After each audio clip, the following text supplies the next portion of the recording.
প্রধানমন্ত্রীর তথ্য সম্প্রচার বিষয়ক উপদেষ্টা ডাক্তার জাহিদুর রহমান বলেছেন, যুক্তরাষ্ট্রের সঙ্গে হওয়া বাণিজ্য চুক্তি বাতিল নয়, বরং সেটি পর্যালোচনা করবে সরকার। চুক্তির বিভিন্ন দিকও পর্যালোচনা করে দেখা হবে। আবার পররাষ্ট্রমন্ত্রী বলেছিলেন, এটি একটি সুন্দর একটি চুক্তি হয়েছে। আপনারা যুক্তরাষ্ট্রের সাথে করা বাণিজ্য চুক্তি বাতিল চান, কিন্তু সরকার তো পর্যালোচনা করবে, কি বলবেন? প্রথম কথা, আপনি যেহেতু সরকারের পর্যালোচনা করবে প্রশ্নটা এইভাবে এনেছেন, আসলে সরকারের ভূমিকাটা কি এটাই তো স্পষ্ট না।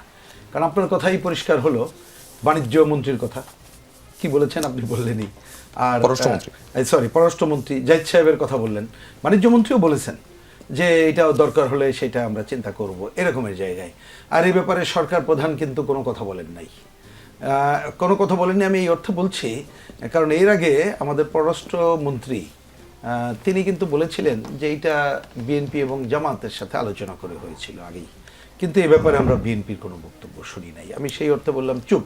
তার মানে আমি প্রথম বুঝতে চাই যে সরকার কি করবে।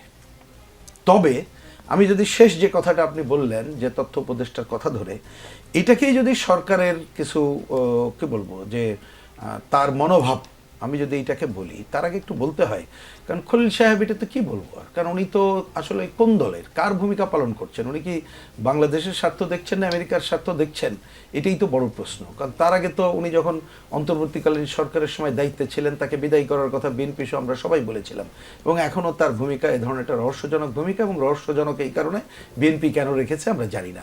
যাই হোক, আমি যদি এখন জাহিদ সাহেবের কথা ধরি, তো উনি তো পর্যালোচনার কথা বলার মধ্য দিয়ে অন্ততপক্ষে এইটুক তো স্বীকার করলেন যে এই ধরনের চুক্তির বিষয়ে কথা বলা দরকার। আমি এইটুক যদি ওনারাও একটু হয়, আমি এটাকে পজিটিভ ধরছি। কিন্তু আমি মূল কথা যেটা বলতে চাই, বাস্তবে এইটা যে একটা ভয়াবহ চুক্তি, এবং এতদিন এই দাসত্বের চুক্তি, কত ধরনের গোলামি চুক্তি বলেছি, তো এখন এর যা যা তাও নাকি কে একজন যেন বললো সব নাকি এখনো হয়নি, বাণিজ্য মন্ত্রী তো বলেছেন যে সবটা এখনো আসে নাই।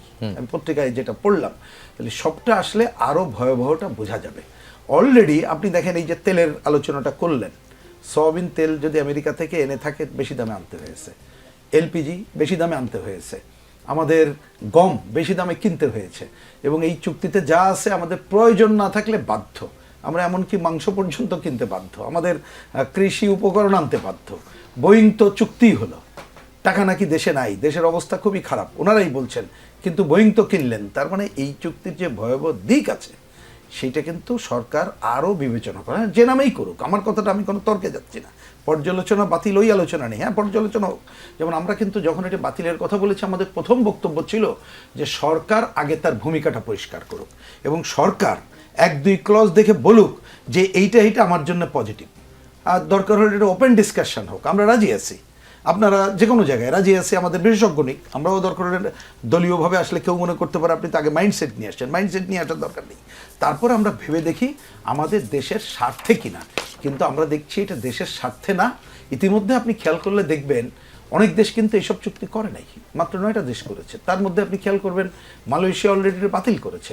এই চুক্তির মধ্যেও কিন্তু আছে, আমরা যতটুকু এটা পড়ে দেখেছি, যে 60 দিনের নোটিশে এটা আপনি বাতিল করার এবং কোনো কোনো পয়েন্টে পর্যালোচনার সুযোগ আছে। এবং আমরা অনেকের সাথে কথা বলে যেটা জানি, আন্তর্জাতিক যে কোনো চুক্তিতে, একটা চুক্তি হলে ঠিকই হয়তো বলতে পারেন যে এটা বাতিল করা কঠিন এইসব, কিন্তু ওর ক্লজ থাকে যেটা একটা সরে আসার জায়গা থাকে, এবং এইটা নিয়েও তো এখন রহস্যজনক। যেমন আজকেই বিদেশে অবস্থানটা একজন ইকোনমিস্ট আমাকে ফোন করলেন, আমাকে বললেন যে আসলেই আপনারা তো অনেক কথা বলছেন, আসলে এটা চুক্তি হয়েছে নাকি এমইউ স্বাক্ষরিত হয়েছে।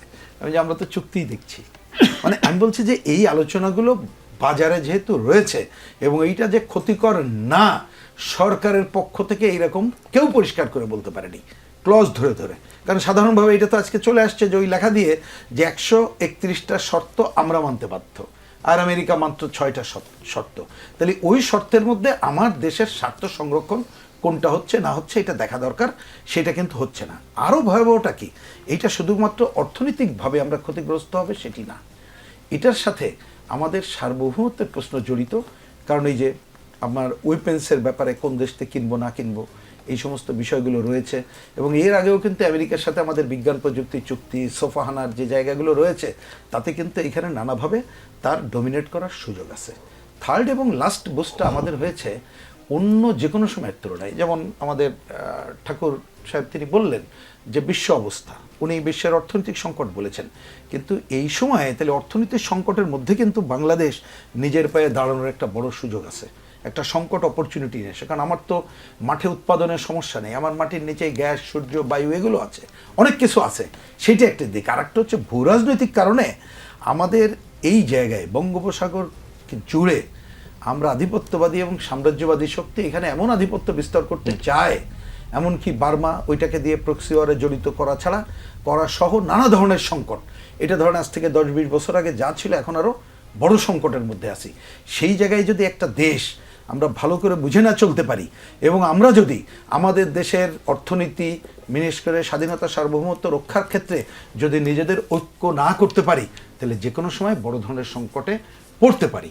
কারণ আমেরিকা এখন প্রেসিডেন্ট, তাকে ডাকাত বলবেন না কি হাইজ্যাকার বলবেন, কি শব্দে ভূষিত করবেন জানি না। আমরা দেখলেন না ভেনেজুয়েলা কি করলো, আবার ইরাকে করে কিন্তু পিছু উঠলো, কারণ ওইখানকার জনগণ ওই দেশের ওই সরকার নিয়েও নানা কোশ্চেন আছে। তারপরেও খামেনিকে মারার পরে তাদের যে ঐক্যটা গড়ে তুললো, সেইটা দিয়ে কিন্তু একটা দেখা যায় যে আমরা এই সব অপশক্তিকেও মোকাবেলা করতে পারি যদি আমাদের নিজস্ব স্বার্থ সংরক্ষণ করে নিজেদের ঐক্যটা ঠিক রাখতে পারি।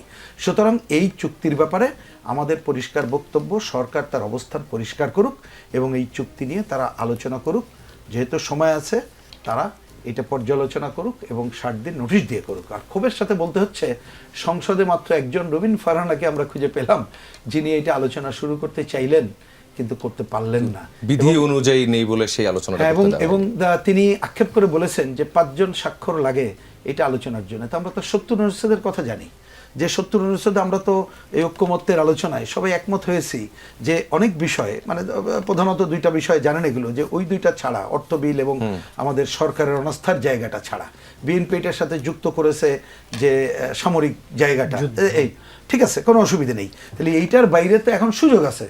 তাইলে কেন 5 জন, কেন 50 জন এমপি সাহেবরা তারা এটা নিয়ে আলোচনার দাবি করবেন না এবং আলোচনা করবেন না কেন?